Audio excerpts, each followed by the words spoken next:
Hello, and welcome to our presentation today on interviewing. I am Cheryl Ratliano, the Assistant Director for Career Engagement and Education in Career Services at Ithaca College. Really excited to talk with you today about interviewing. This is an exciting topic as well as it can be an intimidating one. So we're going to really take you through the steps on how to successfully complete an interview. We're going to talk about how to prepare for an interview, how to actually perform during your interview, as well as follow up after your interview as well. We are going to talk about some commonly asked questions, as well as some strategies for how to answer those questions, and explore resources for how to get help with interviewing through different online resources, as well as through the Career Services Office. Interviewing can be broken down into 3 steps. The majority of the time you're going to spend with interviewing is in this first stage of preparation. This takes a bunch of time in order to research, to do reflections about yourself, and to practice interviewing so that the first time you try to say something or to communicate something, you've already practiced it before the time when it actually matters during your interview. We'll talk about performing in your interview, things like dress, again, more common questions that may be asked, some of the navigation things as part of it. And then the follow-up process, which is very, very important as you go through. So we'll talk about that as well. We're going to start with the pre-interview process, the entire process that happens before you even see someone, before you start interviewing. Research, self-reflection, and then practice. Truly, this is the most important part of it. So if you've done this work in advance, you'll be more prepared, you'll be able to feel more confident as you move through your interview. The place to start, so typically when you're asked for an interview, you'll know what company or organization it's with. So you'll want to review the position description again. Really look at what they may be looking for in a candidate. If they say, for example, the word team in multiple places in the job description, and that teamwork is important, and that you're going to be part of the marketing team, that's something to note, right? It's telling you something about the job. It's also telling you something about their culture. So there's these cues that you can pick up when you're reading a job description to try to prepare for the interview.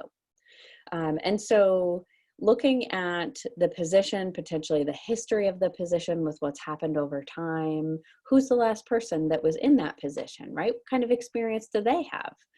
You can also look at the industry, what's happening there. Are they doing well? Who are their competitors? Look at news and current events with what's happening in their company or organization. And then the other thing that you want to look at to be prepared, just in case they ask, is what the salary range might be. We'll talk a little bit about how to do that also. One of the really neat places that you can look for some of this information about particular jobs or particular organizations or companies is on Glassdoor.com. They have, as you can see on the screen here, I've pulled up Ithaca College. So there are reviews of organizations. You can get a vibe, if you will, of what they're like, what do they value, who do the people who work there, what do they say? So that's a really neat resource. You'll also see the salary tab to give you some information, and really neat for interviewing is the interviews tab. And so this is neat because people who have interviewed at, for example, Ithaca College, have gone on Glassdoor and said what they were asked during the interview, what tripped them up, what was the process. Do they have 5 interviews before somebody gets hired, right? So you can, it's food for thought for yourself in terms of actual interview questions, and also can help you navigate the process of a particular company or organization. So going back to reflecting as part of preparing for your interview, this is really important. So with interviewing, I truly believe that you have all the answers you need, right? It's just a matter of how do you communicate those things to someone who you're trying to impress, right? Easier said than done. I totally get that. Thinking about 3 questions that I have on this slide. Take a minute, pause the video, really brainstorm some of these things for yourself. I would encourage you to take out a piece of paper and actually write them down. Think about what motivates you. What traits do you want an employer to know about you? And what experiences do you think showcase those traits? So there are, of course, relationships among each of these components. No matter what interview you have, what job it's for, who it's with, these are things that will be talked about in your interview. So this is a good brainstorm point. Like I said, pause for a minute and then sign back on once you've done some brainstorming.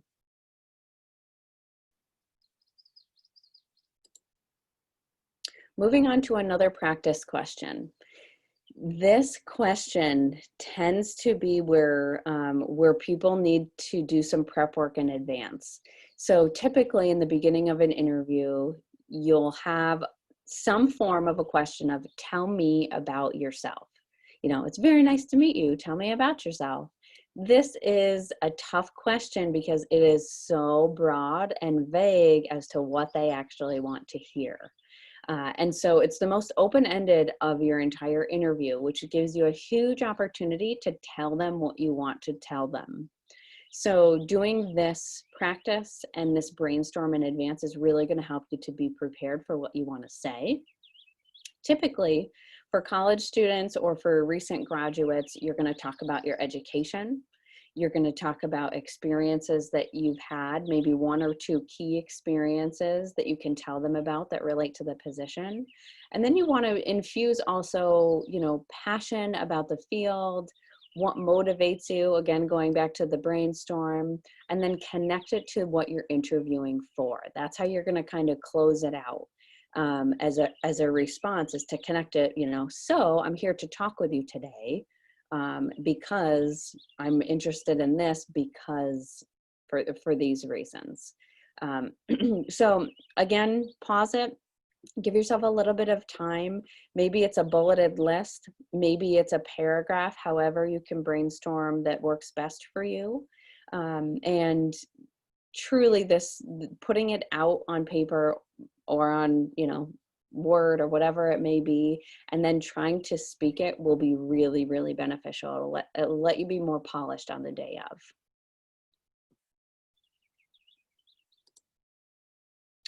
Typical types of questions that are asked in interviews. So there are generally 3 types. Skill-based, which are talking about and wanting to hear, about your experience with something. Have you done public speaking? Tell me about your public speaking experience, right? What you want to do with those is make sure you're connecting them back to an experience. So in this example on the slide, have you done public speaking? I could say, yes, quite a lot, right? And keep it that brief. But what I really want them to know is where and how I've had public speaking experience. Over the last 5 years, I've taken many courses in which I did presentations about this, this, and this, whatever it may be. You want to back up any of your questions as much as possible with examples of what you've actually done, right? That makes them, that infuses the believability and the credibility into your response. The second type of question are behavioral questions, where you are describing something that has already happened in your life, describing a situation. So for example, describe a time that you creatively solved a problem, or describe a time when you had a conflict on a team and how you managed it. Tell me about a time when you were really proud of a project where you went above and beyond, right? There's so many of these questions, and we're going to dive into those a little bit more because they can be a little bit tricky. And then situational is putting a hypothetical situation on the table so that you could answer, how would you handle something like an angry customer? So to dive a little bit back into behavioral questions, there's a strategy for responding, right? Because you have to tell the story and everything. It can be kind of on the longer end of responses. So to structure it really will help you communicate the story in a way that the person is expecting to hear. And that's breaking it down by the STAR method. So the situation, giving context for where you were, who you were with, what your role was, right? You know, if you had an internship here, your title was this, these were your responsibilities, right? Because otherwise the rest of the story is not going to make as much sense.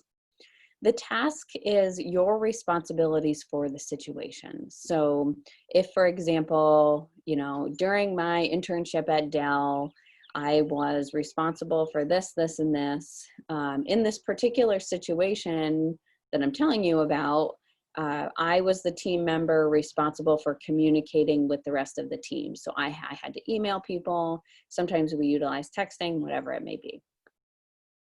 The other thing that's typically in here is some sort of a problem statement. So if we're talking about, you know, answering a question of, tell me about a time when you had conflict on a team,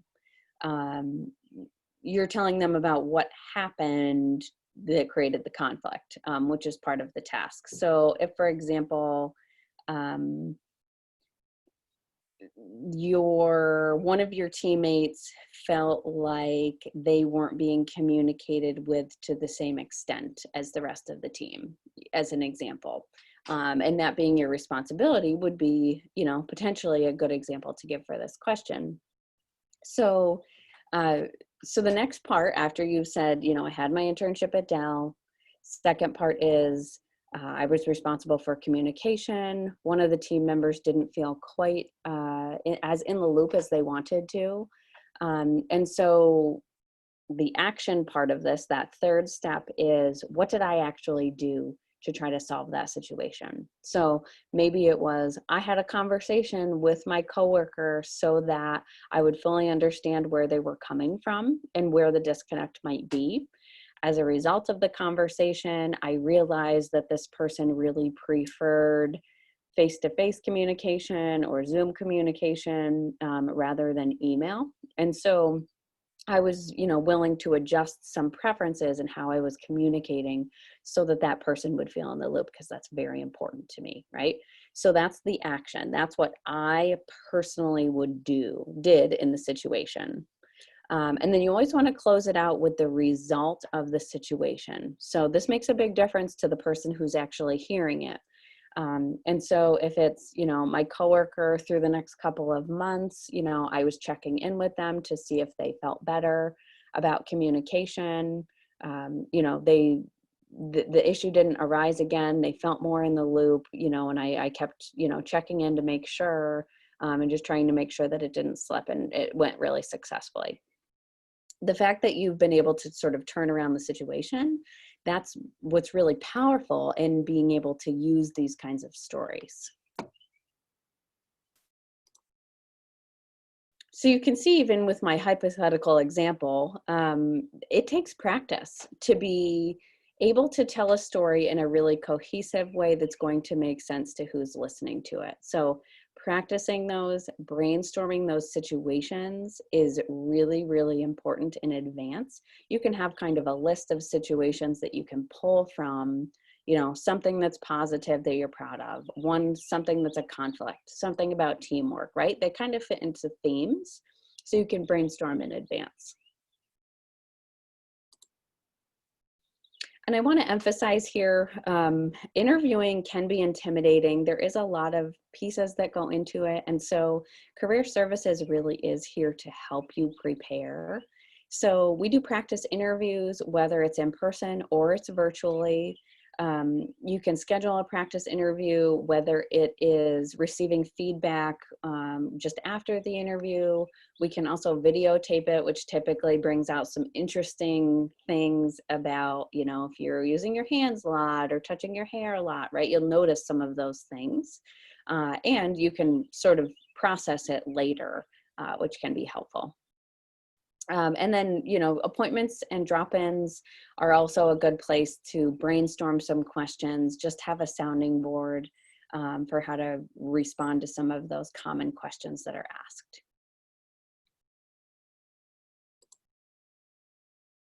So we're going to transition now. So that was all part of the preparation phase, right? So when I said that that's the part that takes a lot of time, it's true. And so we're going to talk about it actually being time for your interview now and some of the tips that we have to successfully present yourself.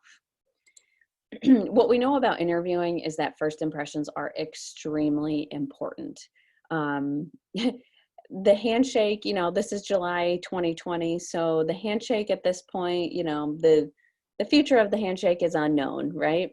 Depending on when you're watching this video, we may have to reassess what's happening. Eye contact and professional dress, though, whether it's virtual, whether it's in person, those are going to be two things that don't go away. The introduction and the greeting with someone is really important for first impressions. So think about a difference of you meeting somebody when they smiled at you versus when they didn't really look at you and didn't smile, right? Your impression is completely different based on just eye contact and smiling. Some statistics here for you. 67% of employers make hiring decisions based on eye contact, 65% based on dress, and then 38% based on lack of smiling, right? It's these really kind of small things that you can do to give a positive impression, but when you're not doing them correctly or you're not doing them at all, right, like not providing any eye contact, it makes a huge difference. In terms of professional dress, so we provided some examples up here. These are just a few. Basically, what I'd like to emphasize here is that you want them to be paying attention to what you are saying based on your skills, your abilities, your motivations, and your experiences, not on what you're wearing. And so that's why you see here in this example some muted colors, some things that are, maybe drawing your eye a little bit, but not extremely busy, right? That's not what we need them to be paying attention to. Self-expression in this process and for you to feel confident is also important. So to talk through that, of course, you can always reach out to one of our career coaches. I know interviewing attire is a interesting and can be tough thing to navigate in the beginning of when you're starting to interview.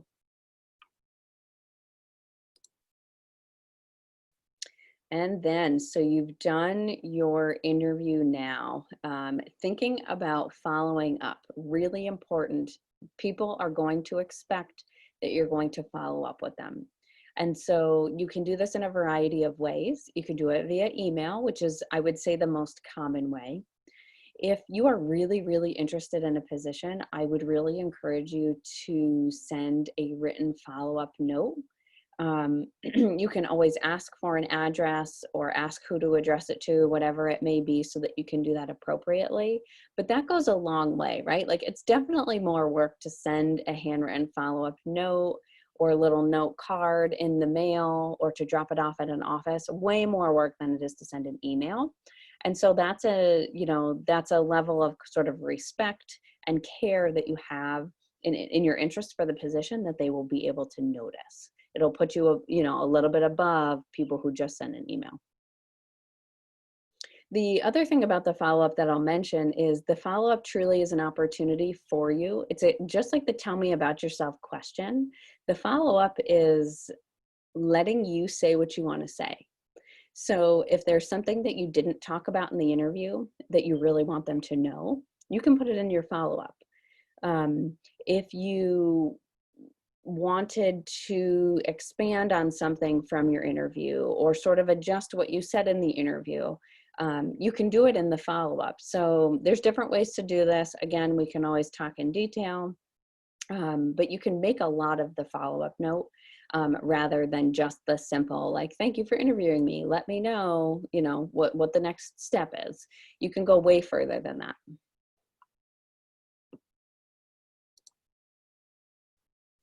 And then just a note here, there are going to be different types of interviews. It's really going to depend on the company and the organization that you're with.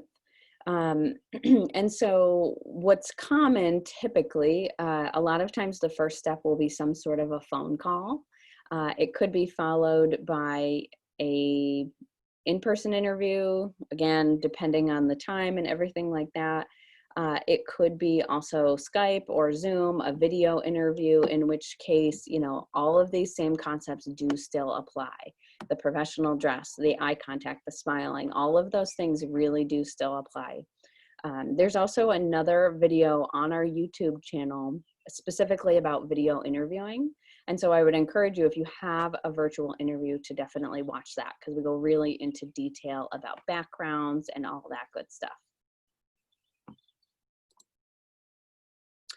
Okay, so reviewing the learning objectives, learning about the different stages of interviewing, about the STAR method in response to those behavioral questions, and then some resources to aid in your preparation. So remember that Career Services is here to help. If it's a mock interview, if it's just brainstorming some of your responses, we are here, you know, full service all through, and happy to help.